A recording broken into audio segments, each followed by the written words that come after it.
Mambabalaod sa Davao City, giusway una ang proposed ordinance nga nagmando sa total ban sa mga mining operations sa Dakbayan.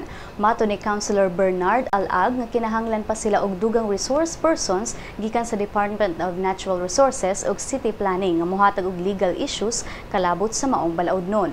Matod sa maong ordinansa nga bisan pa mag-importante ang mina sa ekonomiya sa nasod, nasayod ang syudad nga makadaot kini sa palibot, lakip na sa Mindanao diin nagkasamot ang kakuwang sa resources. Apan mikomento ang Mines and Geosciences Bureau ug miingon nga dili kini magtugma sa Philippine Mining Act of 1995 nga nagtugot sa mining operations. Ubos sa ordinansa, ang mga violators mag-atubang og usa ka tuig nga pagkapriso ug silot nga dili molapas sa 5,000 pesos.